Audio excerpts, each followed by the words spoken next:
चूड़ामणि। विवेक चूड़ामणि ग्रंथ में श्लोक नंबर है 322। ठीक है, तो श्लोक का उच्चारण करते हैं। प्रमादो ब्रह्मनिष्ठाया न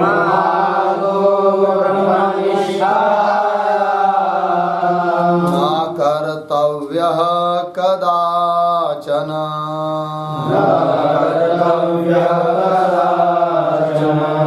प्रमादो मृत्युरित्याह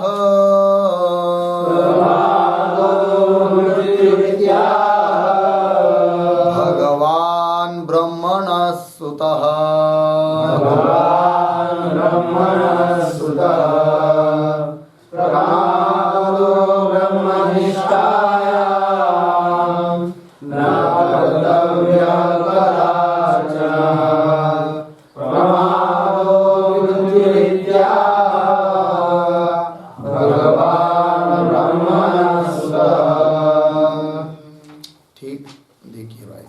प्रमादः ब्रह्मनिष्ठायां न कर्तव्यः कदाचन। प्रमादः मृत्युः इति आह भगवान् ब्रह्मणः सुतः। अन्वय ब्रह्मनिष्ठायां प्रमादः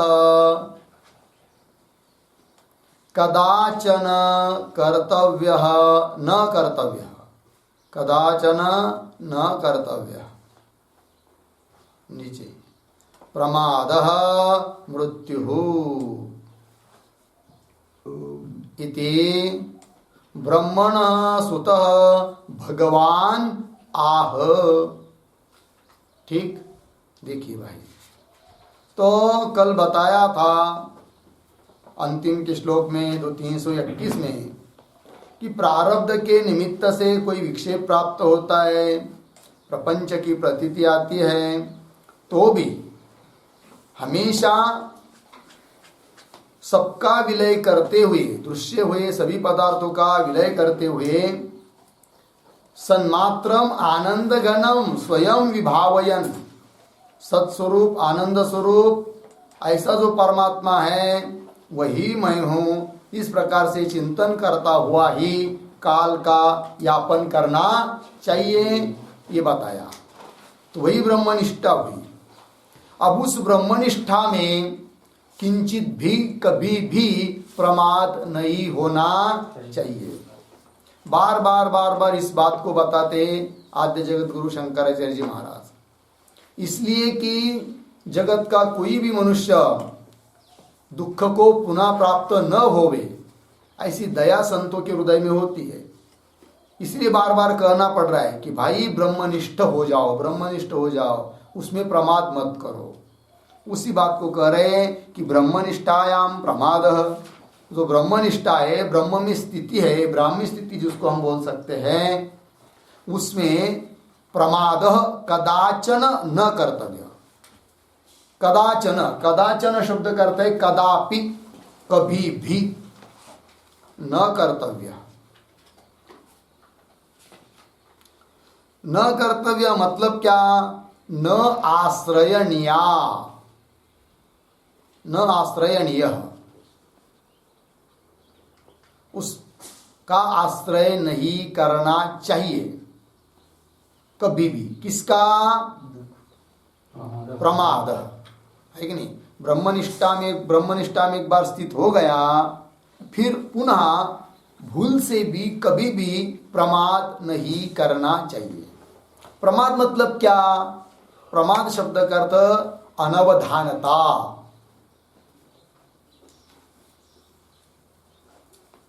किंवा च्युति ही। ठीक, मतलब उस ब्रह्म में ही हमेशा स्थित रहना चाहिए, उससे कभी भी अलग नहीं होना चाहिए। ब्रह्माकार वृत्ति को छोड़कर संसाराकार वृत्ति करेंगे तो वही प्रमाद हुआ। फिर वो प्रमाद दुख के लिए कारण है, इसलिए प्रमाद नहीं होना चाहिए। वही लिखा है ब्रह्मनिष्ठायाम प्रमाद कदाचन न कर्तव्य। बोलेंगे ये बात किसने किसको कही है? क्या कि अपने मन से कर रहे हैं और प्रमाद करेंगे तो क्या होगा, तो बता रहे हैं कि प्रमाद मृत्यु, प्रमाद ही मृत्यु है। अब वो प्रमाद ही मृत्यु कैसा है भाई, वो आगे के श्लोक में आएगा, प्रमाद करने से क्या क्या हानि होती है करके। ठीक है, तो प्रमाद ही क्या है जी, मृत्यु है। ये बात बताया है किसी ने और किसको, तो बता रहे इति भगवान ब्रह्मण सुत भगवान आह। ब्रह्मण अर्थात ब्रह्मदेव, उसका सुत नाम पुत्र, मानस पुत्र कौन, सनत सुजात। कौन है जी, सनत, चार बंधु है ना वो, सनक सनंदन सनातन सनत सुजात, चार भाई है। तो उन्होंने कहा है किसके प्रति, धृतराष्ट्र के प्रति, है कि नहीं जी। तो ब्रह्मदेव का पुत्र जो सनत सुजात वगैरह, उन्होंने धृतराष्ट्र को कहा है, क्या कहा जी, प्रमादो मृत्यु, प्रमाद ही क्या है जी, मृत्यु है। ठीक है, आप महाभारत खोलकर देखेंगे तो उसमें उद्योग पर्व के अंतर्गत अध्याय नंबर 40 से लेकर 45 तक ब्रह्मा जी का पुत्र जो सनत कुमार आदि, सनत सुजात वगैरह, उन्होंने धृतराष्ट्र को उपदेश किया है, वहां पर बताया है प्रमाद ही है क्या, मृत्यु है करके। ठीक है ना जी। चलते फिर आगे के श्लोक को पढ़ते हैं। तात्पर्य क्या निकला कि ब्रह्मनिष्ठा में प्रमाद नहीं करना चाहिए, क्योंकि प्रमाद ही क्या है, मृत्यु है। कैसे, श्लोक को पढ़ते आगे। न प्रमादाद अनर्थोन्यो, न प्रमादाद अनर्थोन्यो,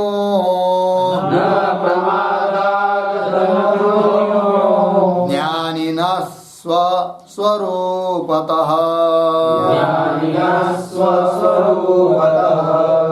ततो मोहस्ततो हन्धीस्, ततो बन्धस्ततो व्यथा,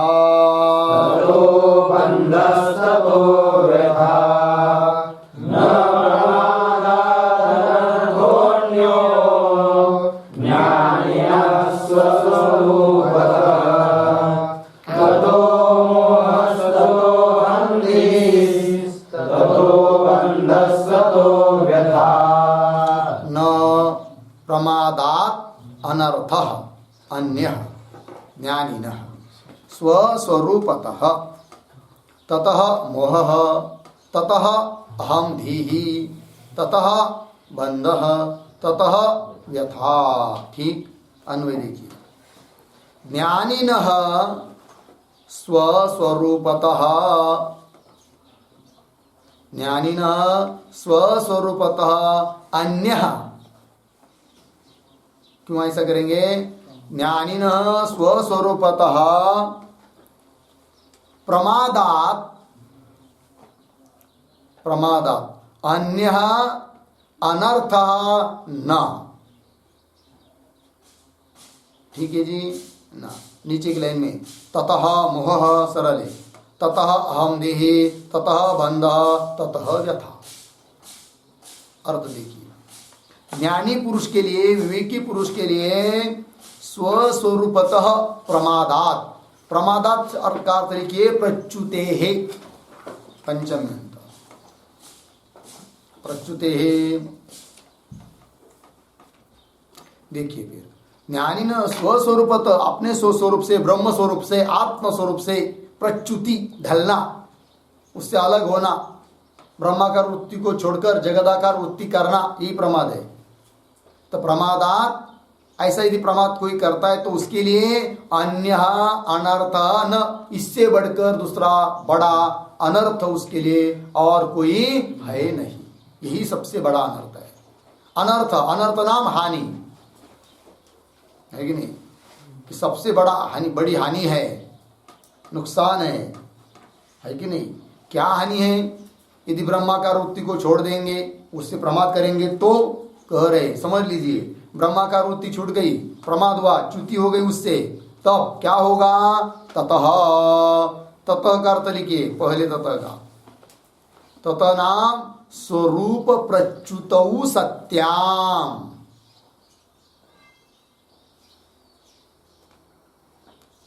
स्वरूप प्रच्युतौ सत्याम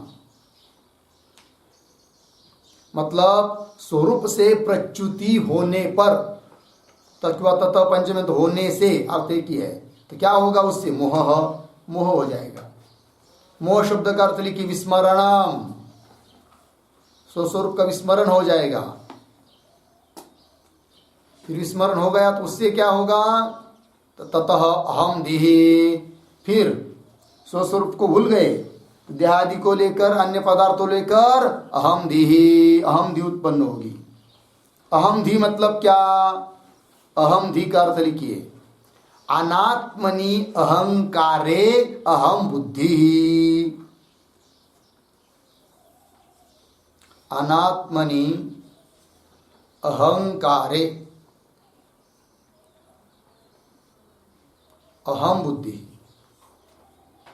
अनात्मा ऐसे जो अहंकाराधिक, उसमें अहम बुद्धि हो जाएगी।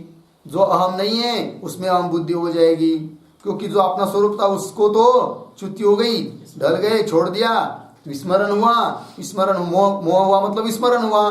फिर जो अहम नहीं है ऐसे जैसे जो अहंकाराधिक पदार्थ, उसमें क्या हो जाएगी? अहम बुद्धि।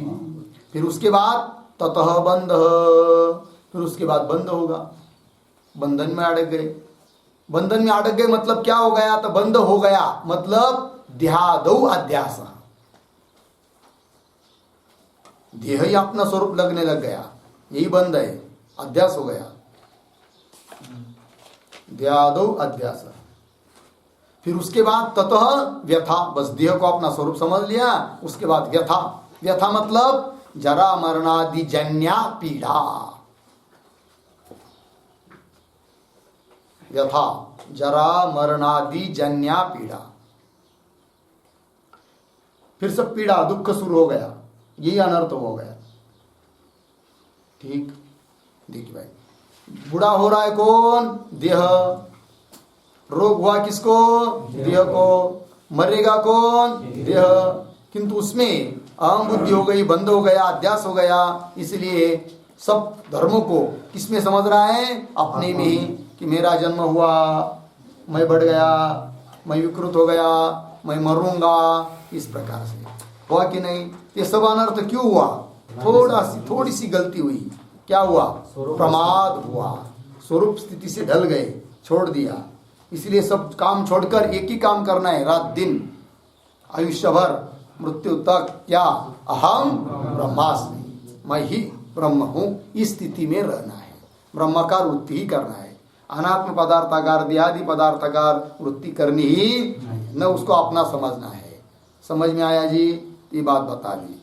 आगे चलते हैं, आगे के श्लोक को पढ़ते हैं। श्लोक नंबर 324। विषयाभिमुखं दृष्ट्वा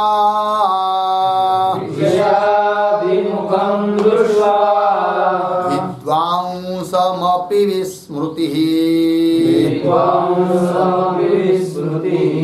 विक्षेपयति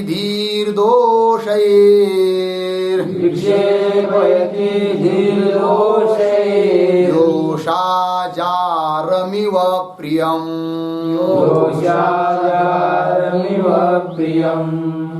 विषयाभिमुखं दृष्ट्वा विद्वांसमपि विस्मृतिः विक्षेपयति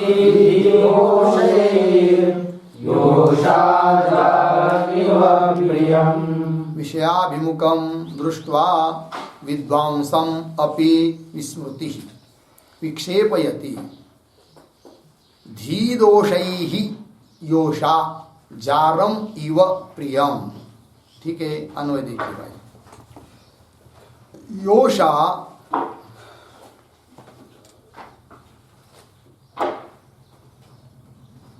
प्रियम जारम इव, प्रियम जारम इव विस्मृति ही विद्वांसम अपि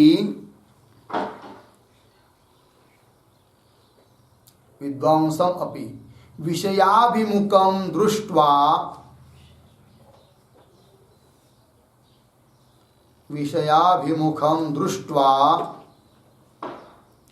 धीदोषैः विक्षेपयति। ठीक है जी, चलिए भाई। तो बताया था कि ज्ञानी के लिए अपने स्वस्वरूप से च्युति होना यही उसके लिए सबसे बड़ा क्या है जी, अनर्थ है। अब इस पर कोई शंका करेगा, जो अज्ञानी व्यक्ति है उसके लिए तो ये सब ठीक कहना है, क्यों प्रमाद करेगा तो उसको अनर्थ होगा, दुख होगा करके। किंतु ज्ञानी की बात बोल रहे हो तुम, ज्ञानी न स्वस्वरूप ऐसा 323 में लिखा है श्लोक में। तो ज्ञानी को भी क्या स्वरूप से थोड़ा च्युत हुआ तो महा अनर्थ होता है, ये कैसे बोल रहे हो? तब उसका उत्तर दे रहे इस श्लोक में कि ज्ञानी होने पर भी थोड़ी सी गलती हो गई, अपने स्वस्वरूप से च्युत हो गया, तो उसको कैसा विक्षेप उत्पन्न होता है, हानि उत्पन्न होती है, इस बात को दृष्टांत देकर समझा रहे हैं ग्रंथकार। तो दृष्टांत दिया है योषा प्रियम जारम इव। मिला?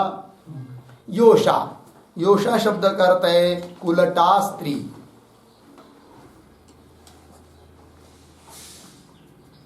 कोई स्त्री, पतित स्त्री हो गया जी, कुलटा स्त्री। क्या? प्रियम जारम इव। जारम शब्द का अर्थ लिखे अन्यासक्तम पुरुषम।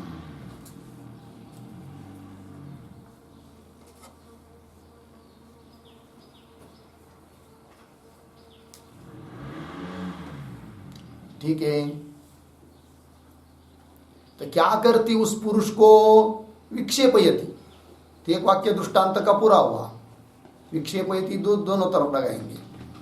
तो क्या हुआ? योषा प्रियम जारम इव विक्षेपयति, है कि नहीं? जैसे योषा विक्षेपयति, योषा विक्षेपयति, कम विक्षेपयति? जारम। जारम का विशेषण है प्रियम, प्रियम जारम विक्षेपयति, है कि नहीं? इव उसकी तरह, फिर सिद्धांत इव बाद में ले सकते हैं, ठीक है ना जी? तो तात्पर्य दृष्टांत क्या हुआ? योषा मतलब कोई वेश्यादि स्त्री है, और वो क्या करती है, जब जानती है वो कि पुरुष जा रहे हैं सब रास्ते से, लेकिन कौन अपने क्या चंगुल अपने में फंस सकता है, अपने चंगुल में आ सकता है, अपने ताबे में आ सकता है, वो जानती, देखते देख कर रही, उसको पता चल जाता है।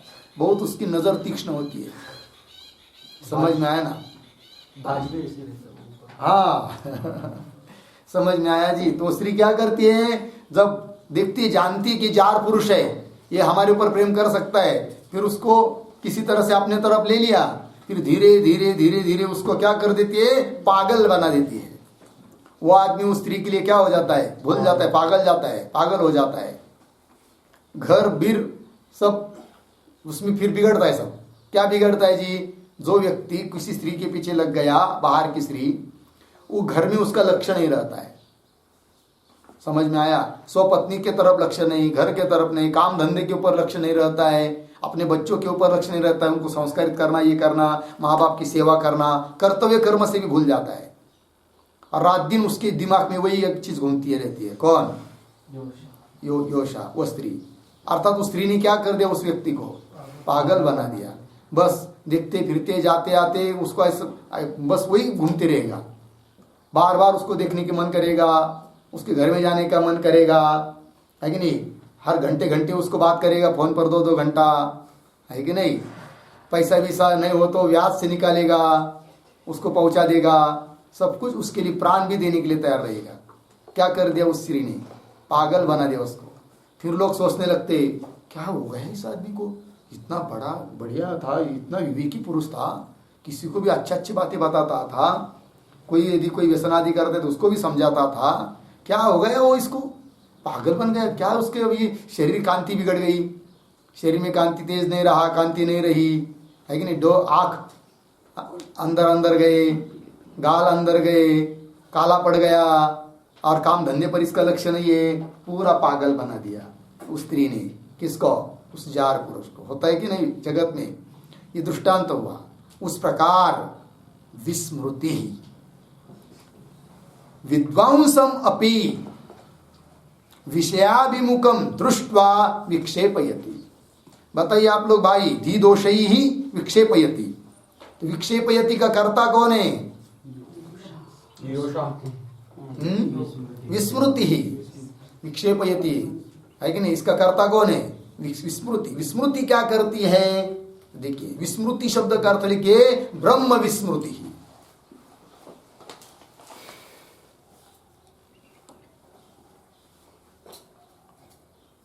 ब्रह्म विस्मृति, ब्रह्म का विस्मरण।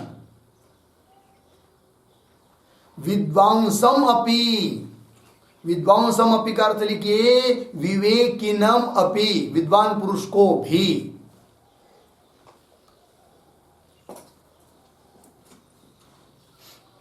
विद्वांसम अपि, विवेकी पुरुष को भी। क्या? विषयाभिमुखम दृष्ट्वा। विषयाभिमुखम दृष्ट्वा का अर्थ है बहिर्मुखम दृष्ट्वा।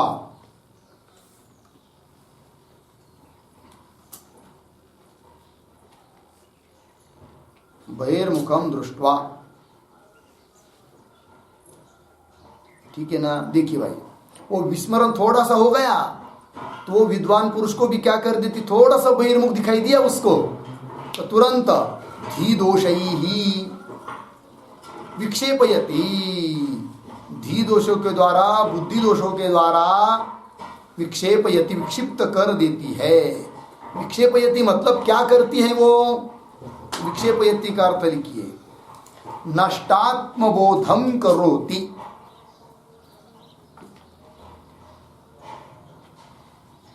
नष्टात्मबोधम करोति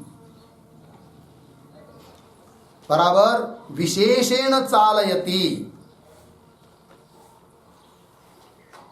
बराबर दूरम नयति, बराबर भ्रामयति। हो गया? देखिए भाई, विक्षेप कर देती वो विस्मृति धी दोषों के द्वारा। अब ये धी दोष क्या है जी? तो बताएंगे बाद में। पहले विक्षेपयति, विस्मृति विक्षेपयति, विक्षिप्त कर देती है, मतलब नष्टात्म बोधम करोति, जैसे उसको बोध था ही ना, नहीं था, इस प्रकार करा देती है। ठीक है ना? अर्थात विशेषेण चालयति, हटा देती है, बोध से दूर ले जाती है, भ्रामयति, भ्रमण करा देती है। समझ में आया? कौन? विस्मृति।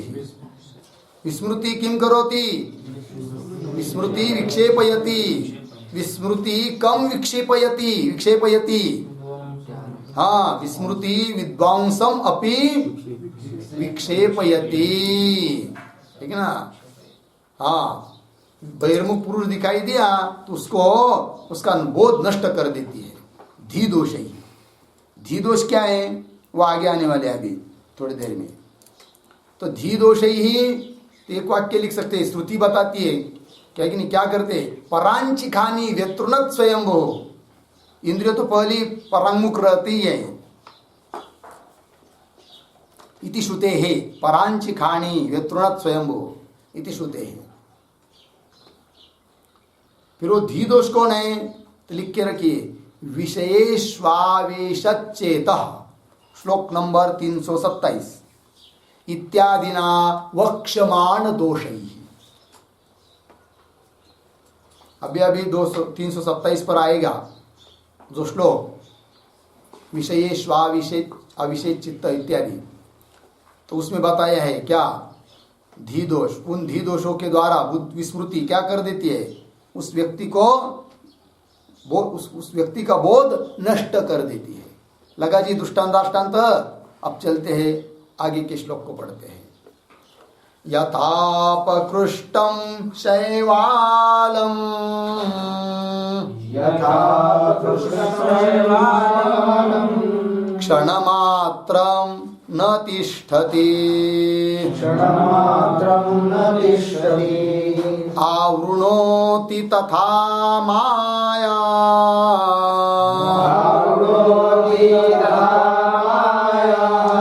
प्राज्ञं वापि पराङ्मुखम्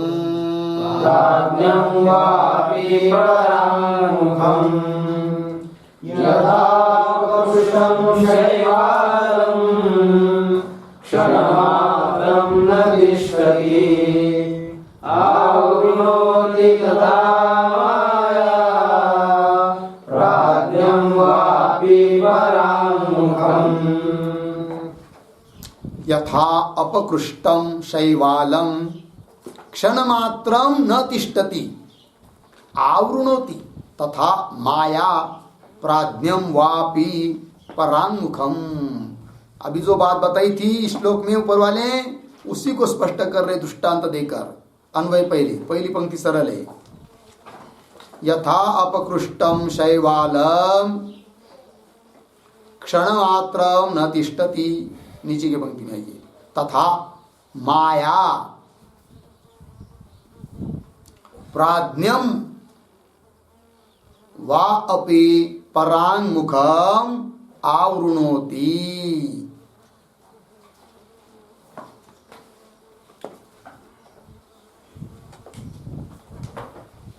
ठीक है, अब देखिए भाई, यथा जिस प्रकार अपकृष्टम शैवालम, अपकृष्टम मतलब अलग कर दिया, थोड़ा सा हटा दिया। कौन? शैवाल, काई, शैवाल। पानी के ऊपर शैवाल आता है कि नहीं? कभी कभी इतना आ जाता है कि पता भी नहीं चलता कि यहाँ पर नीचे पानी है करके। ऊपर से कुछ पक्षी भी चले जाते हैं, है कि नहीं? कई तो ऐसा देखा गया है, आलंदी में वो इंद्रायणी के ऊपर जलपर्णी ऐसी हो जाती कि उसके ऊपर से कुत्ते भी चले जाते हैं और डूबते नहीं है इतनी वो मजबूत हो जाती है। ठीक है कि नहीं? देखिए, तो वो शैवाल को थोड़ा सा समझ लिया, हाथ से अलग बाजुला कर दिया और छोड़ दिया, तो क्या होता है? एक क्षण भर भी नहीं, बस तुरंत वो पुनः ढका देता है पानी को, है कि नहीं? वही दृष्टांत है। यथा अपकृष्टम शैवालम क्षणमात्रम न तिष्ठति, क्षण भर भी नहीं रुकता है, फिर क्या करता है? तो न तिष्ठति, इसके ऊपर लिखिए पुनः सलिलम आवृणोति इत्यर्थः। पुनः सलिलम, सलिल मतलब जल, पानी, पुनः सलिलम आवृणोति इत्यर्थः, पानी को ढका देता है। ये दृष्टांत हुआ। तथा माया, तो शैवाल की जगह कौन आई? माया। तथा माया प्राज्ञम वापि, प्राज्ञम, प्राज्ञम शब्द का अर्थ लिखिए कृत कोश पंचक निषेधम।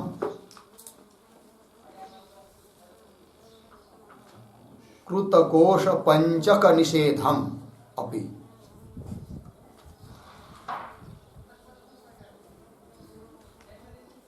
मतलब क्या? कृत कोश पंचक निषेधम अपि मतलब जिसने 5 कोशों का निषेध किया है कि पंचकोश मैं नहीं, पंचकोशों का कार्य मैं नहीं, इससे अलग इन सबका साक्षी मैं हूं, ऐसा किया, विवेक जिसको हुआ है उसको भी प्राज्ञम अपि विद्वांसम अपि, विद्वान को भी क्या जी? परांगमुखम, है कि नहीं? आवृणोति, परांग करा देती है, बहिर्मुख करा देती है। कौन? माया। और आवृणोति, आवृणोति मतलब तिरोहित स्वरूपम करोति, आवृणोति का अर्थ तिरोहित स्वरूपम करोति।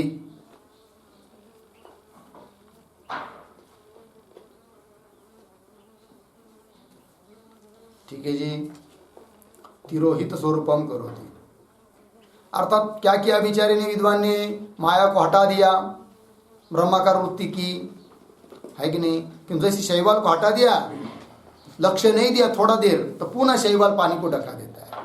उसी प्रकार ब्रह्मानुसंधान कर रहे हो, ब्रह्म स्थिति में आ गए, थोड़ा प्रमाद किया, च्युति हो गई, तो पुनः वो माया क्या कर देती है?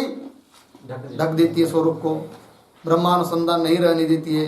ये दृष्टांत बताया। माया प्राज्ञम वापि परांगमुखम आवृणोति, लगा कि नहीं? इस प्रकार का शैवाल का दृष्टांत पीछे भी एक बार दिया है, श्लोक नंबर 152 में। तच्छैवालापनये सम्यक सलिलम प्रतीयते शुद्धम, ठीक है ना? तृष्णा संतापहरम सद्य सौख्यप्रदम परम पुंसः, ये श्लोक गया है। वहां पर बताया था कि 5 जो कोश है वो वहां पर भी शैवाल का दृष्टांत है। जैसे शैवाल हटाने से पुनः वो ढक देता है, उस प्रकार 5 कोश भी पुनः पुनः आवरण कर देते, ऐसा वहां पर कहा था। यहाँ पर माया को लिया, माया ढका देती है अपने स्वस्वरूप को। हो गया जी, चलते हैं आगे।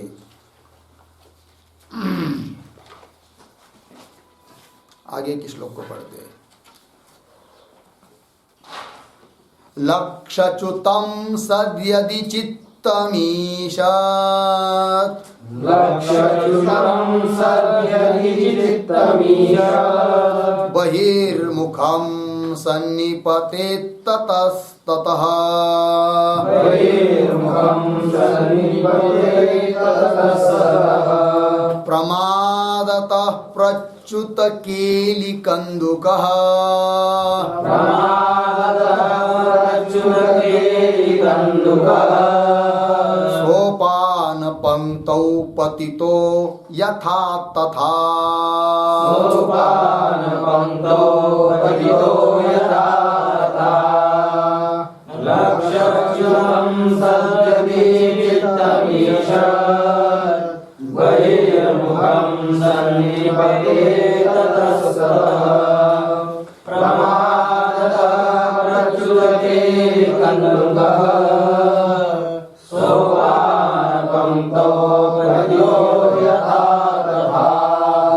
लक्षच्युतं सत् यदि चित्तम ईशत्, बहिर्मुखम सन्निपतेत् ततः ततः, प्रमादतः प्रच्युत केलिकन्दुकः, सोपान पंक्तौ पतितः यथा तथा। अन्वय देखिए, यथा 3 नंबर की लाइन में जाएंगे। प्रमादतः प्रच्युत केलिकन्दुकः, सोपान पंक्तौ पतितः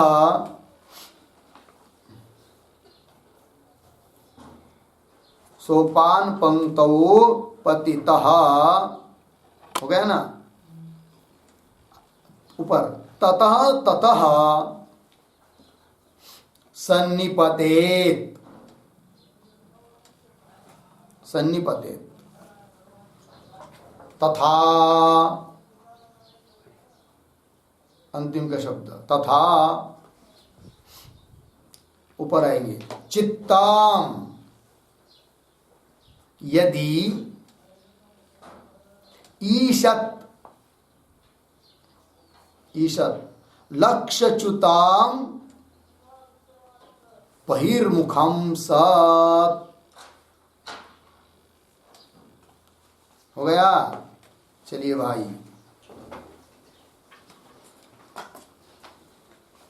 अर्थ पीछे बताया था अभी न प्रमादात अनर्थोन्य 323 श्लोक में, उसको ही अब अन्य दृष्टांत देकर और स्पष्ट कर रहे हैं कि प्रमाद से अन्य कोई अनर्थ होता नहीं है। तो देखिए, तो यथा दृष्टांत दिया है कि जिस प्रकार यथा प्रमादतः प्रच्युत केलिकन्दुकः, प्रमादतः, प्रमादतः करते के अनवधानात्, अनवधानवशात्,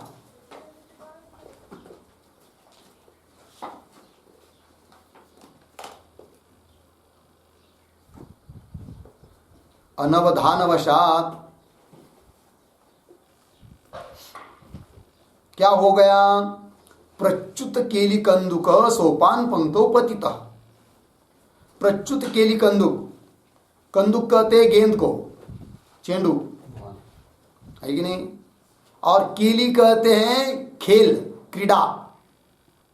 कोई आदमी खेल रहा था कंदुक को, चेंडू को, बॉल को, है कि नहीं, हो गया क्या, उसके हाथ से गिर गया, उसको कहेंगे प्रच्युत केली कंदुक। और वो कहाँ गिर गया, सोपान पंक्तौ पतित। सोपान पंक्ति, सोपान पंक्ति मतलब क्या, सीढ़ी, जिना,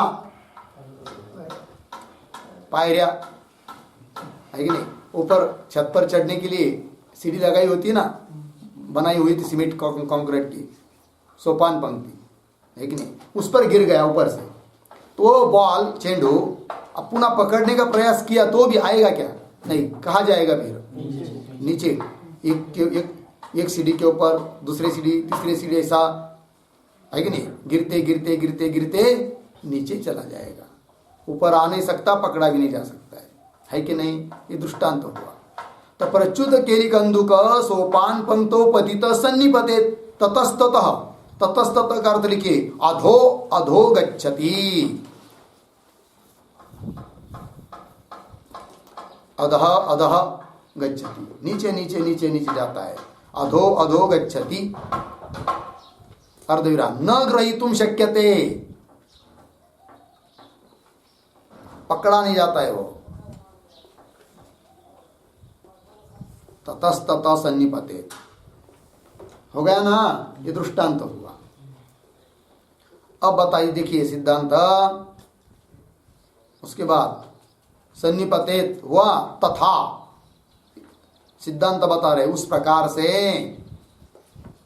क्या जी, चित्तम यदि ईशत, चित्त मन वृत्ति थोड़ी सी, ईशत मतलब थोड़ी सी, क्या जी, ईशत लक्ष्यच्युतम बहिर्मुखम सत, लक्ष्यच्युत हो गई, लक्ष्य से हट गई, कौन, चित्त, चित्त, चित्तम, चित्तम लिखा है कि नहीं, चित्तम मतलब वृत्ति, मन, अंतःकरण, लक्ष्य कौन है, यहां पर लक्ष्य शब्द से क्या लेंगे, लक्ष्य शब्द का अर्थ लिखिए, लक्ष्यम बराबर ब्रह्म,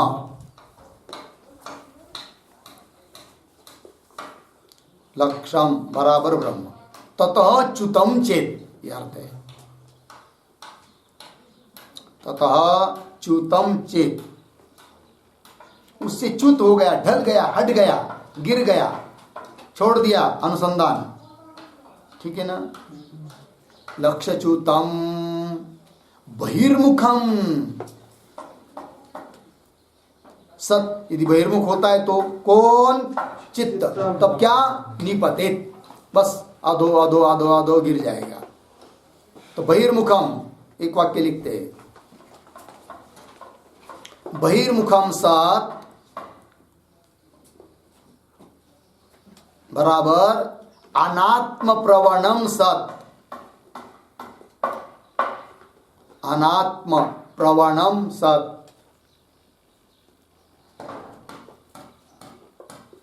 ततस्ततः,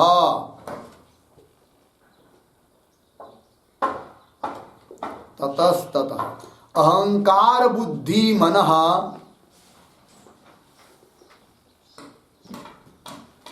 अहंकार बुद्धि मनः प्राणेन्द्रिय, प्राण इंद्रिय देह विषयेषु, अहंकार बुद्धि मन प्राण इंद्रिय, प्राणेन्द्रिय देह विषयेषु निपतेत,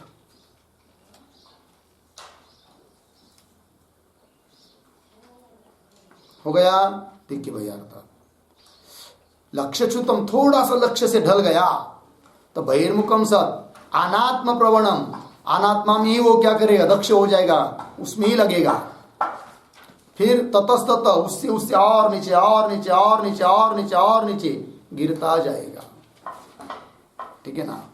ततस्तत, ततस्तत मतलब कहा अहंकार, फिर बुद्धि, फिर मन, फिर प्राण, फिर इंद्रिय, देह, उसके संबंधी पदार्थ, इसमें ही लग गया।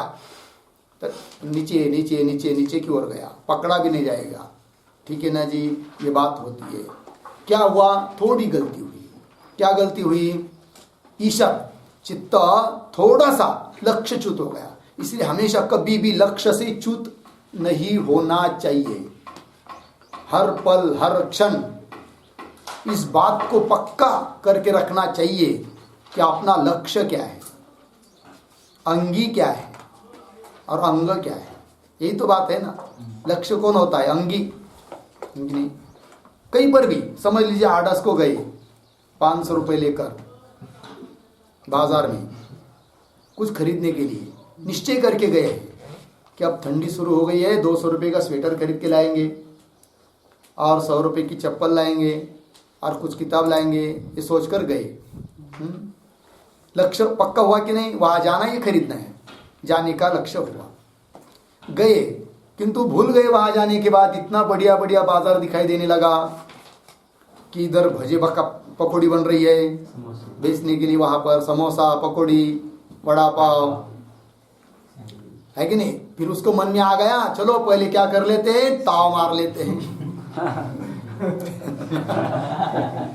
फिर गए भजे के होटल में, भजा वो पकौड़ी खाने लग गए, समोसा खा लिया है कि नहीं, हाँ सब कुछ खा लिया, पेट भर गया। अब तो जाना चाहिए कम से कम, किंतु हम भूलते भूलते जा रहा है।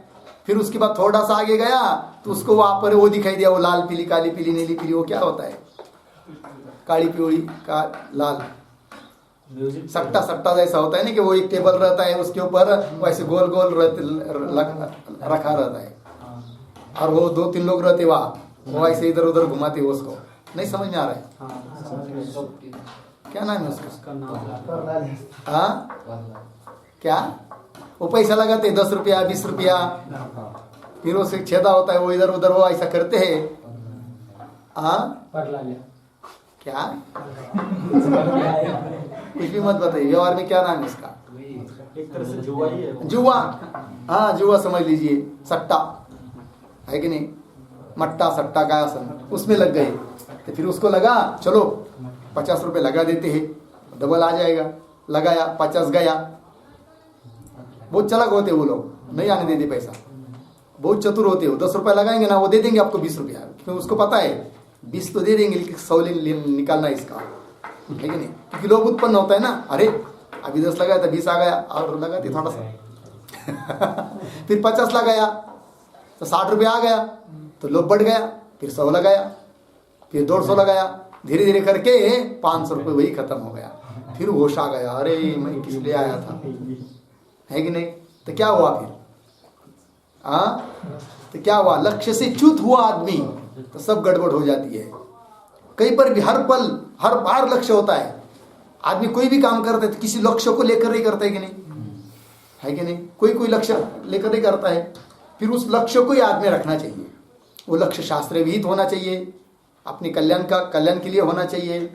जैसे हम लोग यहाँ आ गए इतनी दूर से, 250 किलोमीटर दूर से आए, है कि नहीं, कोई 500 किलोमीटर से आया होगा, कोई 150। लक्ष्य लेकर, कौन सा लक्ष्य लिया है, पढ़ना है, और नहीं पढ़ेंगे और रात दिन सोते रहेंगे तो लक्ष्य से च्युत हो गए, फिर बाद में दुख ही दुख है। कहीं पर भी ऐसा ही है। अब उस व्यक्ति को 500 रुपये जिसके गया भी उसको क्या सुख मिलेगा, क्या पैदल आना पड़ा, 10 रुपये भी नहीं रहा रिक्शा में आने के लिए, दुख ही दुख है। स्वेटर भी नहीं लाया, हाँ स्वेटर भी नहीं, कुछ में ठंडी में मरना पड़ेगा अब 4 महीना। कौन देगा पुनः 500 रुपये डबल देने वाला है क्या, समझ में आया कि नहीं। कहने का तात्पर्य लक्ष्य से च्युत हुआ तो सब क्या है जी, गड़बड़ी है। इसे लक्ष्य क्या है, अंगी क्या है, उसको भूलना नहीं चाहिए। लगा जी, वही यहाँ पर दिया है। तो अपने मानव जीवन का लक्ष्य क्या है, मोक्ष है, ब्रह्म स्थिति है, ब्रह्म का अनुसंधान, यही अपना लक्ष्य है। उसको नहीं भूलना है। पकौड़ी खाने का थोड़ी कोई लक्ष्य है, वो तो गौण बात है। पकौड़ी क्या है, खाएंगे नीचे से चली जाएगी सब, और रहेगी थोड़ी, है कि नहीं। रहने का, उसको रोकने का प्रयास करेंगे 2 दिन तो गड़बड़ और होगी, फिर रोक नहीं सकते। समझ में आया कि नहीं। चलो, संसार ऐसा है भाई, संसार को मत पकड़ो। संसार किसी के हाथ में आया नहीं, आ नहीं सकता। संसार के लिए पकड़ने का प्रयास नहीं करना। और जो कभी छूटता ही नहीं है उसको आदमी पकड़ता नहीं है, और जो कभी हाथ में रह ही नहीं सकता उसको पकड़ने का प्रयास करता है। यही तो सबसे बड़ा क्या है जी, आश्चर्य है कि नहीं। चलो फिर तो क्या लिखा है यहाँ पर, लक्ष्यच्युतम, क्या लिखा था टिप्पणी में, क्या लिखा था, हाँ कहाँ पर, हाँ बहिर्मुखम सत अनात्म प्रवणम सत ततस्तत अहंकार बुद्धि मन प्राण इंद्रिय देह विषयेषु, देह के बाद विषय शब्द स्पर्श रूप रस गंधादि विषयों में गिरता जाता है, गिरता जाता है, गिरता जाता है। आरूढ़ पतित, इसको क्या कहेंगे, आरूढ़ पतित। आरूढ़ हो गया था, वहां तक पहुंच गया था, गिर गया। समझ में आया, थोड़ा सा वापस ये खुंटी पकड़ लेता तो पर उस पार चला जाता, थोड़ी सी गड़बड़ हो गई, पूरा धमाक से नीचे गिर गया। ऐसा होता है कि नहीं, कभी कभी आपने देखा होगा चींटी ऊपर चढ़ती जाती दीवार के ऊपर, दीवार के ऊपर थोड़ी सी गई तो बस उसका आधार मिलने वाला है, गुड़ मिलने वाला है, गुड़ रखा हुआ है कि नहीं। किंतु थोड़ा सा रह गया, गिर गई तो पूरा नीचे, पूरा प्रयत्न करना पड़ता है, पता नहीं पुनः उसको प्राप्त होगा कि नहीं होगा, क्या क्या विघ्न होंगे। समझ में आया कि नहीं, क्योंकि ऐसा करते करते करते करते एक दिन आयुष्य समाप्त हो जाएगा। मर गए तो मर गए, तो फिर कहाँ जाएंगे, बस कुत्ता बिल्ली सर्प विंसु इस सब योनियों में जाते जाते जाते जाते दम टूट जाएगा, कुछ हाथ में नहीं लगेगा। समझ में आया ना, अब भी नहीं तो कभी नहीं। हाँ, जो कुछ करना है अभी इसी समय, कल करे सो आज, आज करे सो समझ में आया ना, कोई भरोसा नहीं। हाँ ये सब, चलो भाई हो गया ना। आगे क्या है, चलिए आगे का श्लोक पढ़ते हैं। नहीं होगा क्या, होगा ना, आवाज आ रहा है, छोड़ दो। हो गया ना, इसका चिंतन कीजिए। फिर धी दोष क्या है उसको बता रहे आगे के श्लोक में, उसका विचार हम लोग कर रहे हैं। ओम पूर्णमदः पूर्णमिदं पूर्णात् पूर्णमुदच्यते पूर्णस्य पूर्णमादाय पूर्णमेवावशिष्यते।